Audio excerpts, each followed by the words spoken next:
I scorch the earth with these hot lines for the millionth time. Fire and brimstone erupting from the microphone. I steal the show and like a thief. Guys, we can't go a full week without another major story involving the Ohio High School Athletic Association breaking. Last week, the OHSAA announced Ironton High School would be banned from the playoffs for recruiting violations going back 7 years. The OHSAA found that some members of the program had, I want to get this right, so I'm quoting directly from the OHSAA release, quote, they engaged in ongoing and coordinated recruiting efforts, including communications with parents and students regarding methods to influence other prospective athletes' enrollment. They went on to say, again, quoting here, records show deliberate efforts to conceal recruiting activity, including direction on how to avoid leaving evidence of infractions, which demonstrates an awareness of wrongdoing and an intentional effort to circumvent compliance. The scope and coordination of these activities, as well as the number of impermissible contacts, represents a serious and pervasive violation, end quote. Guys, this sounds to be like another case of adults behaving badly and kids paying the price for it. Right, and that's usually the case because a lot of times when you're dealing with these type of infractions, it's about adults wanting the top prize, right, and kids wanting to fight for it, and adults wanting to just have have everything that comes with it. Right. Kids wanting to achieve it, but adults wanting to have all the status and all those things that come with it, and that's just a shame, man. It really is. It is, and Ironton School Board released a statement, and a portion of it read, and again I'm quoting here, after consultation with attorneys who have the most successful experience with legal challenges to OHSAA determinations, as well as multiple local attorneys, it was their collective recommendation that we accept the negotiated sanctions presented to us at this point in time. And that sounds to me like there is a smoking gun out there, and right, if you can fight it, you fight it. But exactly, clearly they can't fight this one.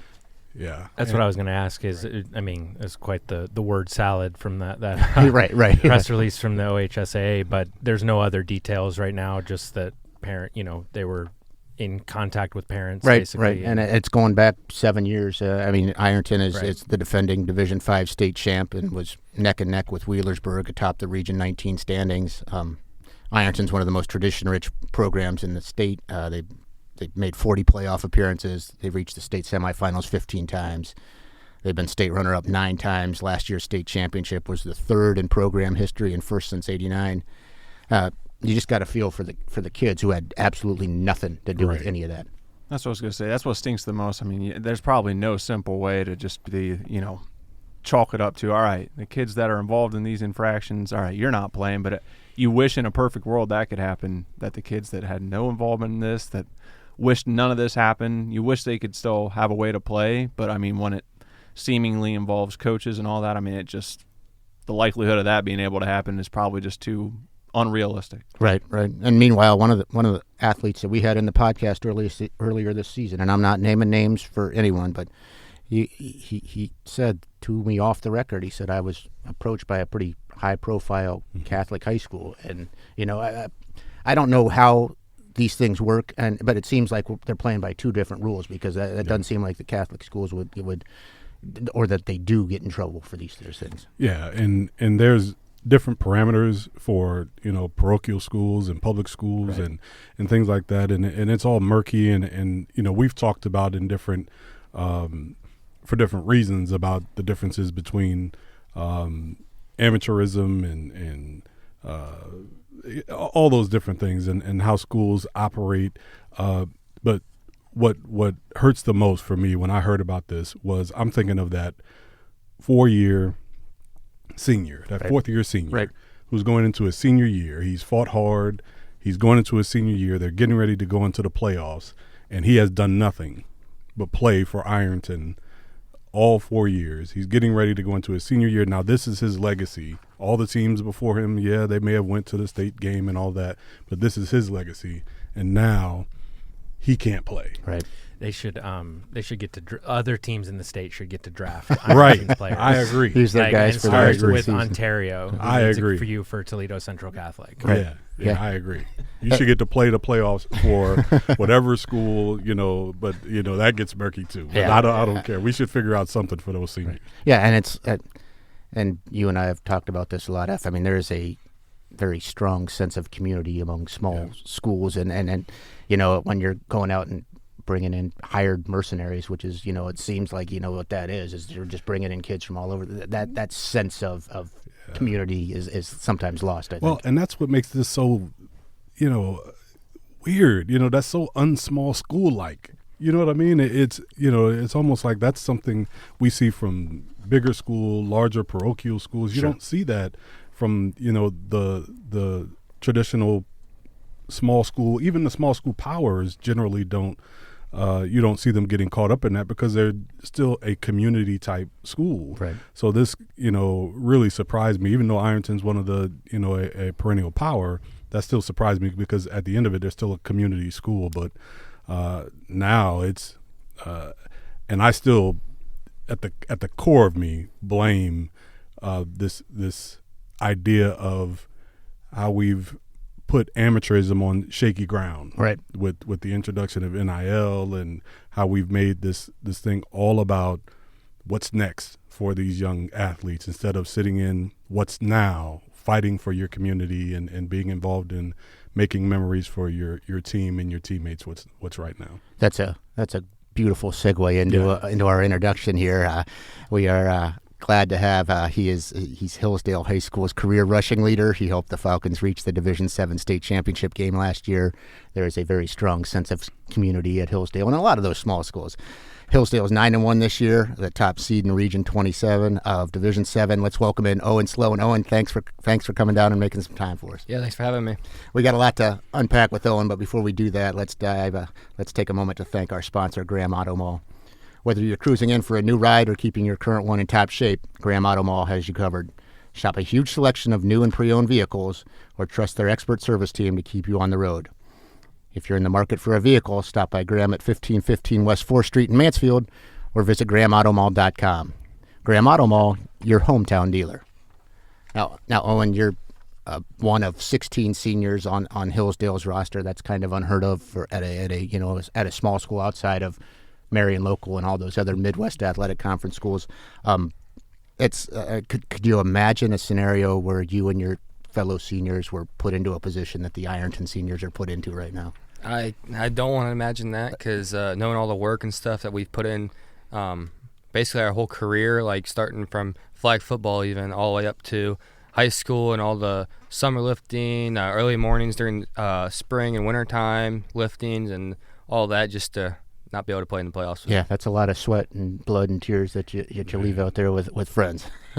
So just talk to us a little bit about community. You've been playing together with the same group of guys for as long as you guys have been putting on shoulder pads. I mean, and that community, full disclosure, I'm a Hillsdale graduate. I had a son who went to Hillsdale. There's a very strong sense of community there. I mean, what is that like playing in that community? Everybody knows everybody, so it makes it nice. Everybody's got your back, and it just, I guess it's very supportive. That's the nice thing about it. And again, we had a good look at this in 2019 when Mansfield Senior and Lucas had a dual community rally up in Central Park. I mean, for whatever the reason, nothing brings communities together like what happens on Friday nights in the fall. Sure, and football especially, and sports in general, but football especially is a great way to bring communities together. And I've been to Hillsdale football games a couple times over the last couple of years. I've been introduced to the Hillsdale community, and it's great, man. I really enjoy being at the games because you feel that. Sure. And so when I watch Owen and his teammates play, you can tell they're really playing for more than just themselves and their teammates. Their community is into the game. So and I was thinking about this, Owen, when I was glad you were going to be able to come in. So when you think about you talked about how you guys been playing together for so long. How about yourself as a leader? And we've talked to some some seniors that have been in here this year. What about your role? Talk about your role as a leader on this team, and what was it like coming into this year, knowing that you were going to have a different role or maybe a larger role than you had in previous years? What was that like coming into this season, and how did you prepare for that? I just think we came into after last year's loss, us seniors, we all kind of took it as, this is our year. Like, we got to take the role and step up and show the younger guys, how to work hard and just lead by example and get on players when they're not, and to kind of get us to the level we want to be at. Is that hard for you? Has that been hard for you to kind of get on people? You've been that younger guy before. Is that kind of tough for you to do sometimes? Yeah, it is, because we're really close as a group. Like, we don't just hang out just at football, outside of football too. So if you tick somebody off, you kind of feel bad, but at the same time it's like, it's for the right, and they'll forgive you later, they'll thank you later. So that's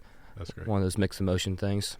With a group of guys that have been together for so long, what's the chemistry like? There's got to be there's probably something to be said about knowing what your teammates thinking without having to have them say it. Right.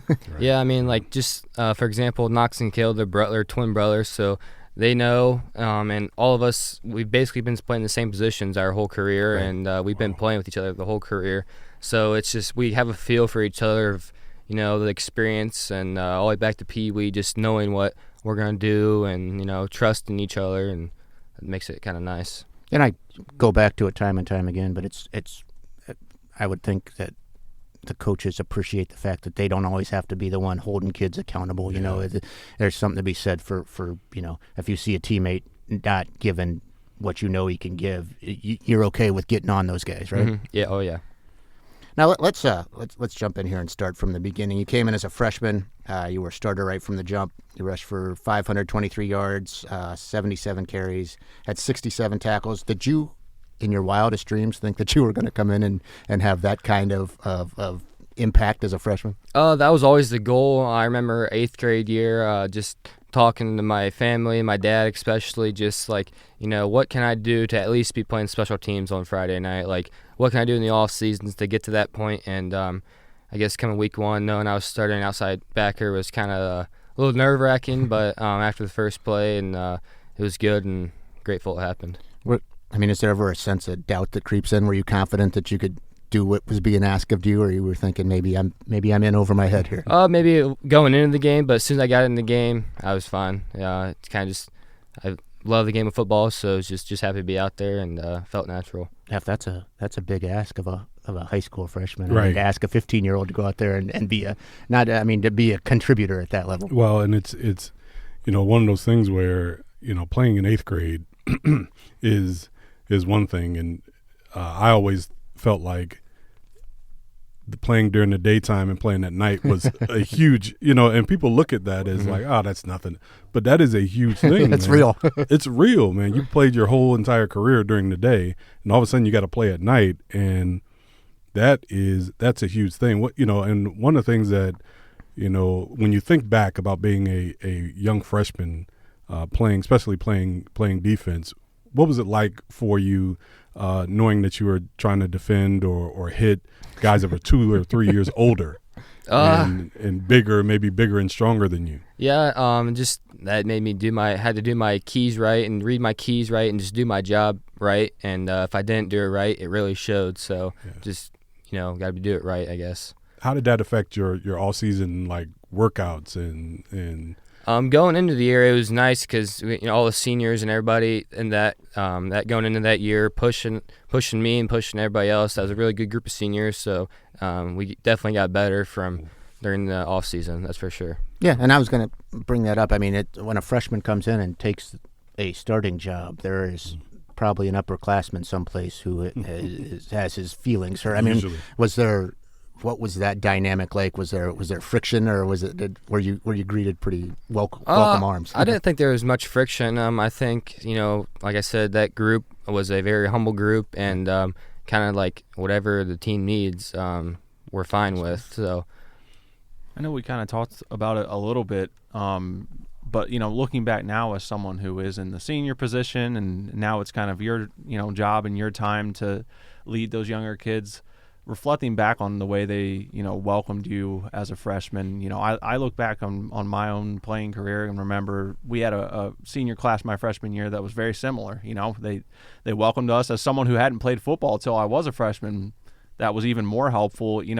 Has that made an impact over your high school career to help you be a leader now? Yeah, I guess being seniors now, we kind of admire that class, try to be that class, because that class, that year, we weren't the most talented group, but we worked hard, and hard work won us lots of games, and so try to just be like that and show the younger guys and keep that tradition going. And as someone who was a coach, I mean, it's not just seniors maybe being upset at freshmen. It's seniors' parents being upset at freshmen too. I mean, is that something that has to be addressed? I mean, how do you navigate that? Well, it's not easy. Yeah. I will say that. But generally, when you go into the season and you set the culture of being about winning and being about team, and it's so important for the players and the families to understand that. That it's more about that than anything else. And once the players recognize that and understand that, the parents usually will come along, because it's the message that the players bring home that usually fire up the parents. So if the players bring home the message like, man, I'm not being treated fairly, and then the parents will get fired up. But if the players bring home the message like, man, I'm doing everything, I don't know why I'm not playing, that is usually what fires up parents, in my experience anyway. Right. So it's really about the message that, it's about team. So the great thing about football, and we've talked about this before, the great thing about football is there's always a place. There's so many positions. There's always a place where you can be, where you can support the team. And with special teams, offense, defense, there's generally somewhere where a player can be of benefit or can help the team. And there's so much depth and so many where you can rotate players in. There's generally a place, if you really want to help and you really want to support the team, that you can do that. You can do that. Right. And you guys, 16 seniors, not all those guys are starters in that class. And I think that's a testament to those kids who are kind of, on the sideline watching a younger guy play in front of them, but they seem to be okay with that. Just that mentality, I would think, is good for the entire squad. Yeah, it is. That shows the younger guys, you still got to come and work hard, because last year we had a lot of injuries in the later part of the season. So some of those players did get the opportunity, and when they did, they were ready for it, because they've been working hard, their whole career and off seasons for that moment. Right. You guys 6-4 your freshman year in 2022. You guys reached the second round of the playoffs. You went to Danville, lost 42-41, and was one of the most remarkable games in the area that season. You guys trailed 21-0 in the first quarter, 35-21 at the half. Eventually pulled to within 42-41. You went for a 2-point conversion. It failed, but then they recovered the onside kick. Had a chance to win the game. They lined up for like a 35-yard field goal, and it was controversial. I mean, you were there. Did your kicker, A.J. Brown, get roughed on that night? I don't really remember that, but I just know that, we fought back hard in that game. I think we were all looking forward to the game last year just because of that game. Right. So, yeah. Now, as a freshman, what is – you're coming in, you're playing, but then it goes up and it gets ratcheted up another notch, I would think, in the playoffs. What's playoff football experience like when you're 15 years old? I guess all I remember is just, the seniors getting worked up, and, this was it for them. Like, win or go home, and I just remember, like, putting myself in that position, and I guess this year here I am. So just they really expressed that, and our coaches did a great job of telling all of us young kids, just because you got 3 years left doesn't mean that, you're going to have a great 3 years down the road. So give it everything you got now while you can. Right. And then jumping into your sophomore year, you're selected a captain as a sophomore, right? Yeah. That doesn't happen very often. What's that mean to you? Oh, it meant a lot. I guess that year too was a great group of seniors, and there's just a lot of good guys and a lot of good players, and it just meant a lot that they picked me to be their captain. Right. And then that year, I think rushed for almost 800 yards, 798, 6 touchdowns, despite missing 3 games to injury. What was the injury that year, and What was recovery like there? I had some hip problems. I pulled a couple muscles in my hip, and just taking time off. Recovery was a little rough because you're in during season, and maybe a bigger game to where like I could push through it to play. Then that kind of set me back a little bit. But some games I took off and ended up getting it worked out. Yeah. You guys get to the playoffs again. You lost a home playoff game in the first round to Lucas, and that was a team that you had beaten during the regular season. What was the frustration level after that, and did that kind of lead as a springboard into last season for you? I think it just drove us to I think it showed us that, obviously Lucas got better throughout the year than we did, and that kind of drove us last year to every week you can't take off. Doesn't matter what the opponent is, that you just got to, do it your best and have a good practice to make sure you're better at the end of the year than what you started out with. Then that brings us to the last year. I mean, it was a remarkable season by all accounts. You guys 9-0 going into the week 10. You go to Norway and you lose that game. I mean, how tough was that loss for you last year, and what did that do for you in terms of what was to come, in terms of what you guys did in the postseason? That loss was tough. I know the WCL championship was right in front of us, kind of like it was this year, but that kind of drove us into the playoffs. We didn't play a great game that evening, and we knew that we had to be better from then on out, and that kind of drove us to play our best ball from then on out. You can either let something like that derail you, or you can circle the wagons, and they certainly circled the wagons after that one. Well, and those are the types of things that grow a class. You know what I mean? When your class stays together and you're able to grow through those types of growing pains, and you lose a big game like that, and you stick together as a class, you grow together, and you're able to get better. And some teams, though, I've seen the other side of that. Though. Right. I've seen people take those losses, and people it comes off the rails. Yeah, they're like, I can't deal with this, the loss, and it just people stop training hard, they stop playing hard, and it just goes the other way. So that's kudos to that class for being able to learn from that experience. For real. Right. And after that game, you guys circled the wagons and won 5 straight playoff games. That included the most miraculous win in the history of Hillsdale Falcon football, 50-48 over Malvern in the regional semifinal game. And if you guys don't remember, that game included 2 Hail Mary passes that were completed, one at the end of each half. From the inside, what was that like? That had to have been the most amazing thing ever. Yeah, it was awesome. Going into halftime, get that Hail Mary, and that kind of just amped us up a little bit more. Like getting ready to come out the second half, we knew that we had to bring it to them, and we were up, and we let up a couple of touchdowns, which led us to the Hail Mary. But thankfully, we got that and could continue our journey. Now, be honest. Did you think you were cooked when Malvern scored with like a minute left in that Not game? really. Actually, as the whole team, we kind of looked at each other like, man, we still got 30-some seconds on the clock because we practiced that all year long, 2-minute offense, 3 days a week at practice. And we just knew with all the playmakers we had out wide and our quarterback that, there was a chance. And we all believed it, and it happened. So that's cool, man. Situational football. But if you're confident with 30 seconds and a football field to go, that's I was gonna say that's about the only option you have. You have to be confident. You have to believe it's going to happen. We talk all the time about some of the reasons. It doesn't always make up for the point difference in a loss, but half the time, half the battle is just believing that you belong to be on that field, that you can beat that team, and because if you play scared and you don't believe in yourself from the jump, it's gonna be a long night. Right. Well, and I also like Owen was saying, like, look, we practice this three days a week, and imagine if you didn't. Yeah. That's the thing. Like, look, what are we gonna do? We got 30 seconds left. We don't know what to do. Right. But since they practice that situation, and that's the thing that is so underrated today is situational football, all sports. I was taught as a young coach to practice situations probably more than anything, right? Because that's what trains players in game, is making those situations live during practice. So, even in a 30-second situation, I'm sure every fan in there is like, "Oh my God, yeah, this is how it ends." Right? But like you said, we were confident because we practiced it. That says a lot about the coaching staff, though. How much do you guys do situational practice drills? We go team, obviously 3 times a week, and then at the end of every practice, we do 2-minute O, and if the scout team picks it off, we start over, and sometimes we get down and we always go for 2 on scout team. So we do that.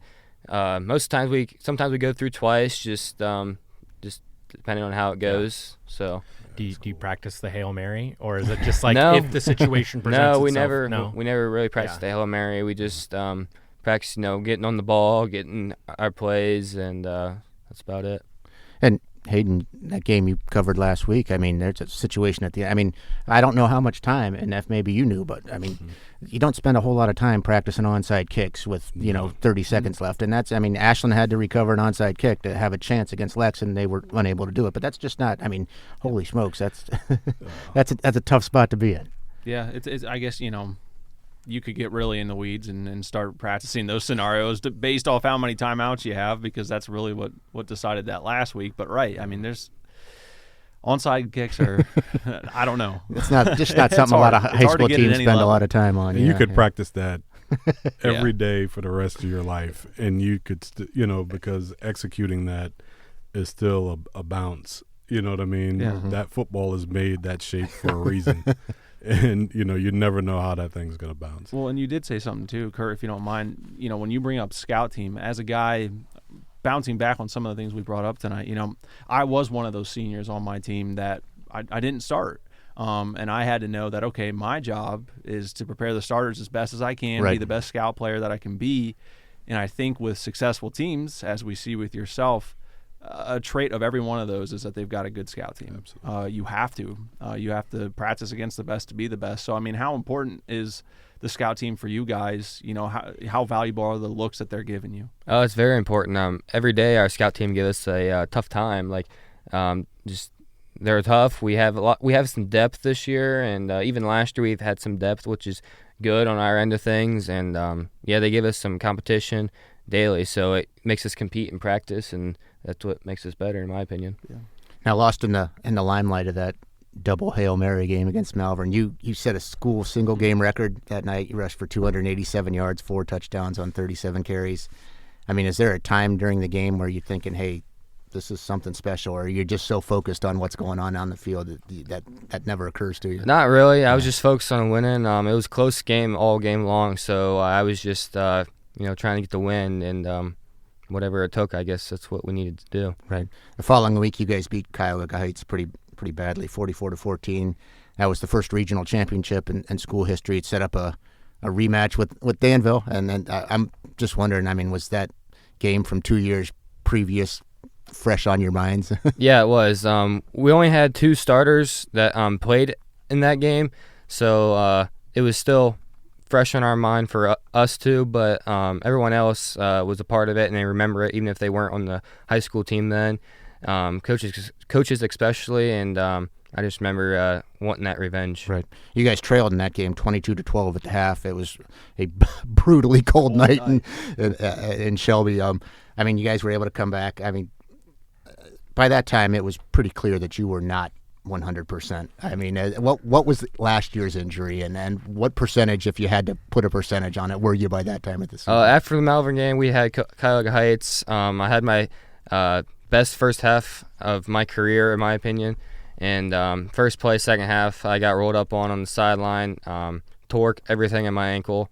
Tried playing on it. Danville, I was in the whole game, but couldn't really do much. Just kind of limping around, and then leading into the state championship game, did some physical therapy, hoping that there was a couple muscles in there that were still together to kind of strengthen those, but there wasn't, so didn't really do much.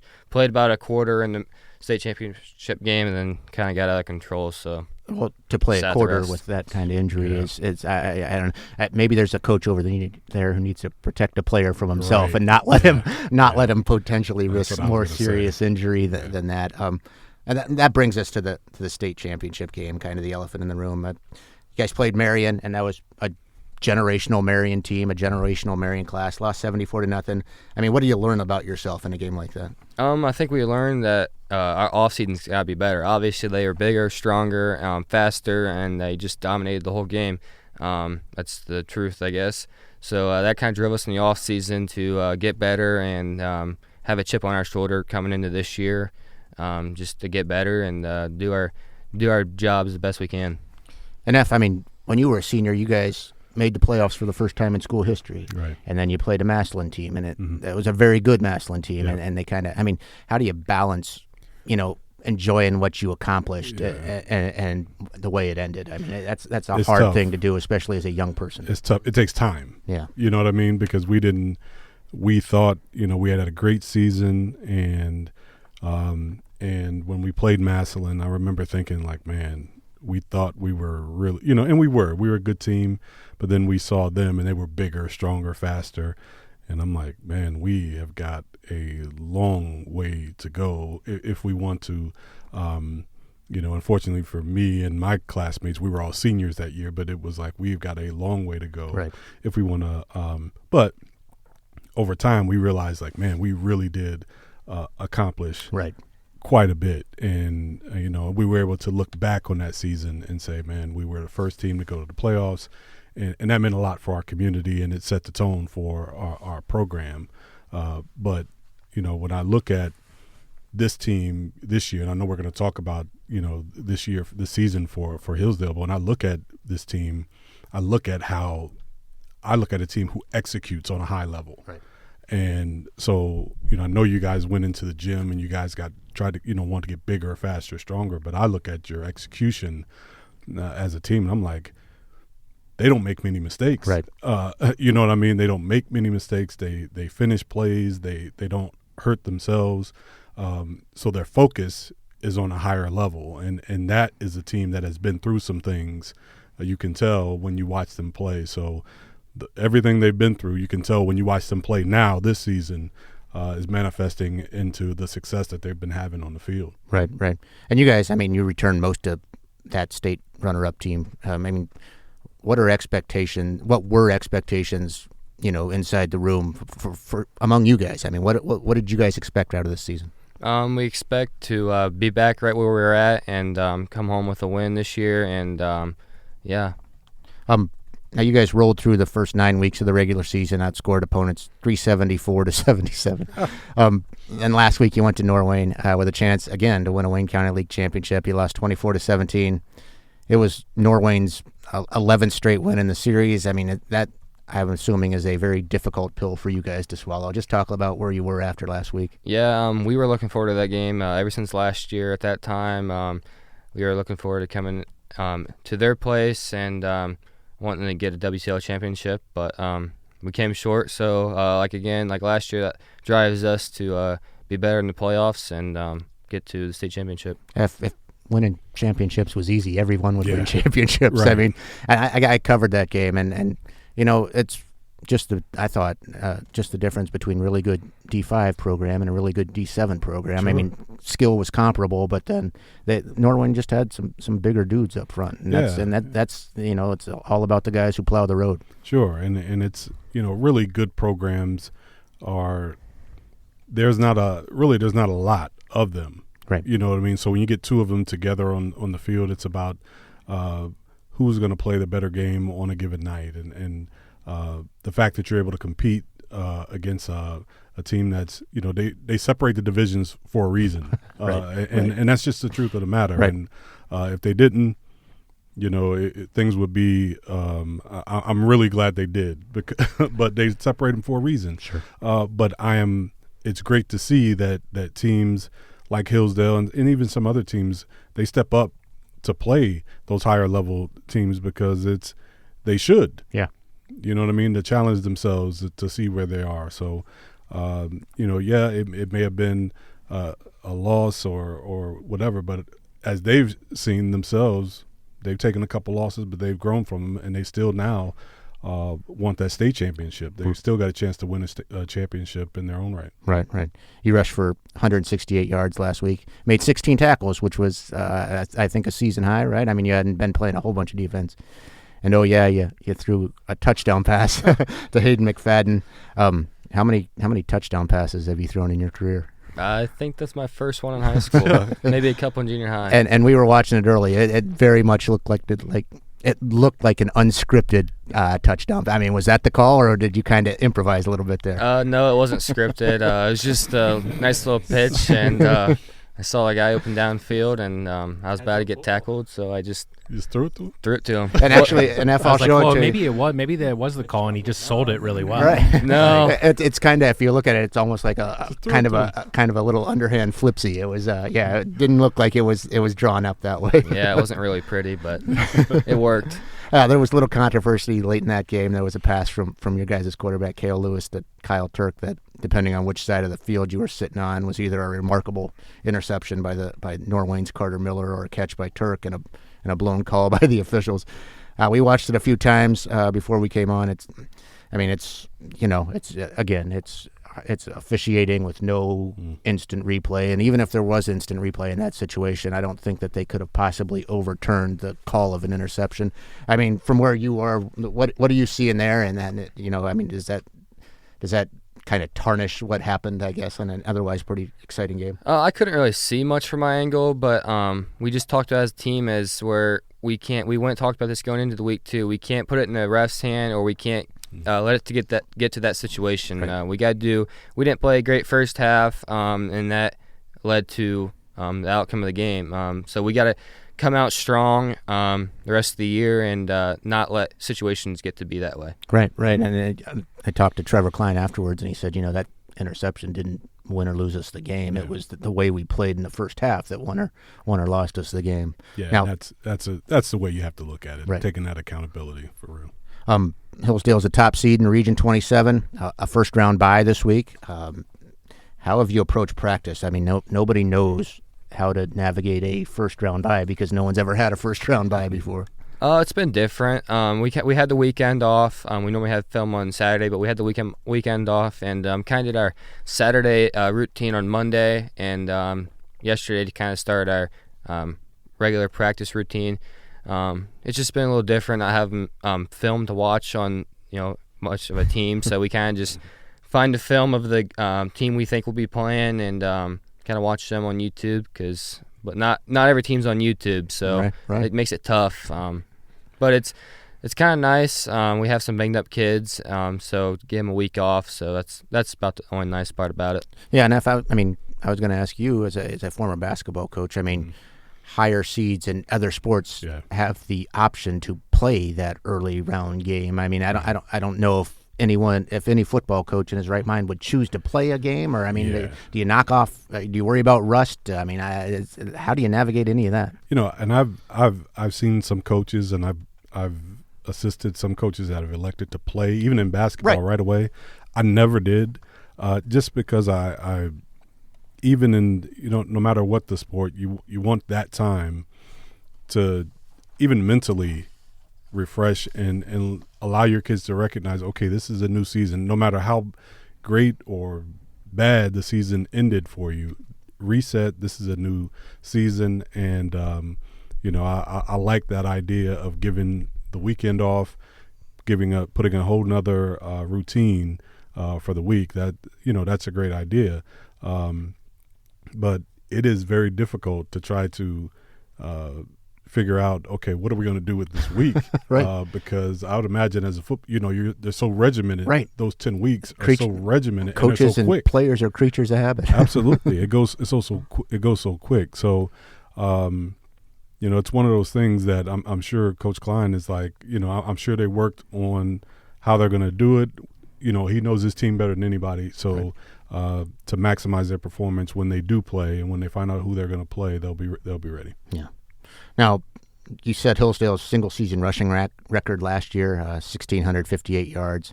Pretty good chance you could break your own record this year. You're at 1,391 now. I mean, you're already the career rushing leader at Hillsdale. I mean, have you had a chance to reflect on the last 4 years and what you've accomplished? I mean, or is that something that's you can do that later?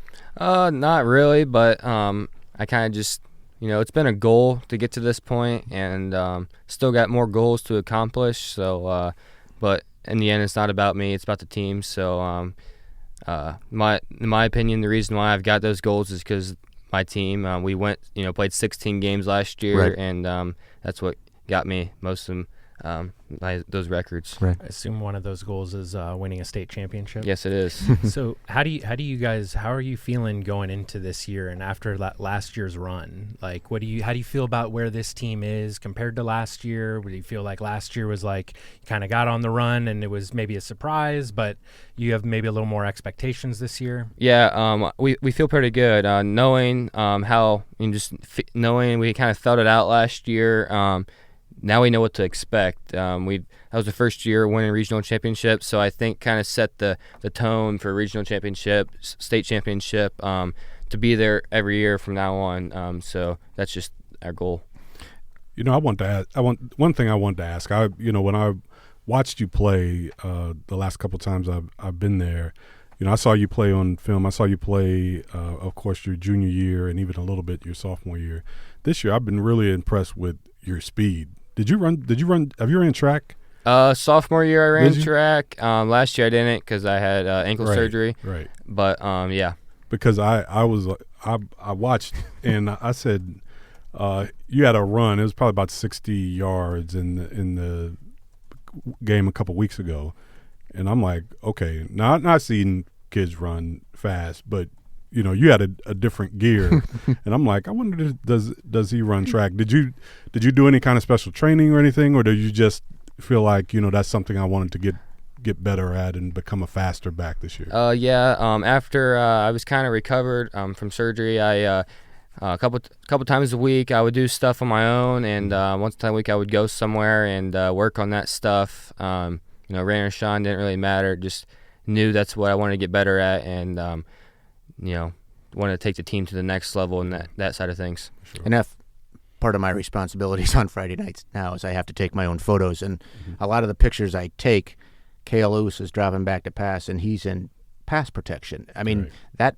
running back position has kind of evolved over the, I mean, how have you seen that evolve? I mean, that's a lot more important piece of the puzzle now. You have to be so and I tell people all the time, like, if you are, there's no more line up in the backfield and just carry the ball as a running back anymore. You have to be able to line up, split out and catch the football. You got to be able to run a swing route and catch it from the backfield. You got to be able to block. You got to be able to do a lot of things as a running back. There used to be, you know, like when I was a high school player as a running back, all you had to do was stand in the backfield, receive the football, and run that thing as fast as you could. Now you got to be able to catch. You got to be able to split out as a receiver. You got to be able to pass protect. You got to be able to read. There's a lot of things you have to be able to do. And I tell people all the time, look, don't expect if you want to be a running back, don't expect to just handle the football. You got to be able to catch it, run routes, and do a lot of different things. That position has evolved. And I think it's mainly because of how the core of the position has been devalued to some extent by like the NFL. And so I think those backs now have like, look, I'm going to be a receiver. I'm going to do all these different things because the position itself has been devalued in my mind. So now those backs are doing a lot more things that become more valuable. Do you prefer one thing over? Do you like pass protection? Do you like catching the ball out of the backfield? I like running the ball, but it don't really matter. Just being able to do whatever really helps our team out. Being able to drop back and Kale pass the ball deep downfield opens up the run game, and vice versa. Nice little bubble route out of the backfield. It makes it tough on the defense to kind of figure what's going to come. Right. Now, you guys might not know this, but Owen is the second most accomplished football player in his family. His father, Justin, was a three-time Division III national champion at Mount Union. and you know, it's one thing to play or, you know, be on the roster, but Justin was a contributor at Mount Union. I actually was very early in my journalism career. I had the opportunity to go there and interview he and his fellow Hillsdale teammate, Nate Crosby, was also there.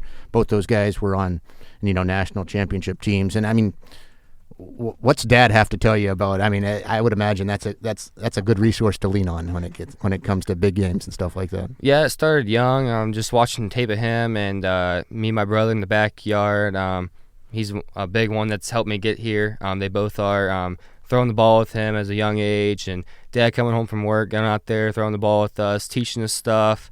Now in high school, watching film. Junior high, they'd film the games and going back and spending hours watching film and breaking down stuff and demonstrating stuff in front of the living room and what to do, and all that has kind of just helped me get to where I'm at now. That's a good resource to have, and sure. underneath the same roof. Now, I mean, does he have any advice for you in terms of big games and stuff like that? What's Dad tell you? Just go out and be yourself and play ball. Don't get caught up in the hype and everything. Just go out and be you and do what you can. Do you want to follow in his footsteps? Do you want to play in college? I don't plan on it, but I'm keeping the door open. Just kind of depending on how this year goes. But as of now, I don't really plan on it. Okay. Now, you said it. You got a younger brother. Can we expect Mason to be breaking some of these records that you set in a few years? I'm sure he'll be breaking some records. Yeah, he's better than I was at his age. That's for sure. Right. Well, good. That's everything we got. We like to close our show with a little segment we call the 2-minute drill. I'll throw a bunch of questions at you. You just off the cuff, just answer them. So without further ado, let's dive in. Let's come in hot. If it's 4th and goal from the 1 and you took a handoff and your dad is waiting for you near the goal line, who wins that collision? I'm winning. I think Justin might have something to say about that. Hillsdale's been to the playoffs 10 years in a row and 14 times overall. Do you know when the first Hillsdale team that qualified for the playoffs, what year that was? 2009. 2009 is right. They beat Crestview in the opening round. The following year, Hillsdale reached the regional final and won what was, up until last year's Malvern game, the most exciting game in program history. It was 48-41 win over Patrick Henry. I think it was in Bowling Green. I think I covered it. Who was the quarterback of that team? Trey Williams. It was your coach, Trevor Klein. Oh, it was. He threw a game-winning touchdown pass with 9 seconds left to win that game 48-41. That era of Hillsdale football produced probably the greatest player in Hillsdale history in Ryan B. B played collegiately at Marshall. While he wasn't drafted in 2019, he signed as an undrafted free agent with which NFL team? Redskins. NFL, yeah, it was the Washington Commanders now, and it was the Redskin then. He was on the practice squad. He got promoted to the active roster and made a tackle against Detroit, made his debut against Detroit November 22nd of 2019. Had a tackle. He later signed with the Arizona Cardinals. Spent at least one season on Trevor Klein's coaching staff, right? Was he a coach for the program? I think that was my sophomore year. Okay. He was a volunteer, made it when he could. He had work, but he was a great resource to have. I was going to say, not a lot of high school team, not a lot of Division VII high school teams have an NFL guy on the sidelines. Right. With the finish line in sight here, what would be the perfect ending to your time at Hillsdale? What would that look like? State championship, without a doubt. That's as well said as it can be. That's everything we got today. Nice. Owen, we appreciate you stopping over, making some time, and best of luck to you guys in chasing that championship. Thank you. All right.